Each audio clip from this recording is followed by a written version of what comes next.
Tirik organizm nimani iste'mol qilish orqali energiya oladi? Suv. Oziq-ovqat. To'g'ri. Bularga qo'yamiz. Birinchi bosma kitob qayerda chop etilgan? Xitoyda. To'g'ri. Kompyuter klaviaturasida nechta asosiy harf tugmalari bor? 29 ta. 30 ta. Yo'q, 26 ta. Ikkalariga ham qo'yamiz. Qaysi futbolchi eng ko'p gol urgan? Ronaldo. Aha, ikkalariga ham to'g'ri javob berishdi.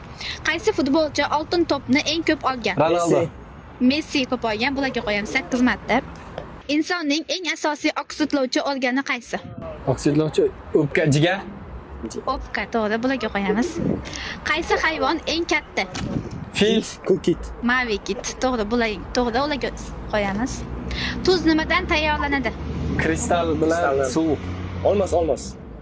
Kristaldan Dengiz suvidan. Ikkalariga ham qo'yamiz. Qog'oz nimadan ishlab chiqariladi? daraxtdan. Xo'p, ikkalari ham to'g'ri javob berishdi. Dunyodagi eng kichik qush qaysi? Kolibri. To'g'ri.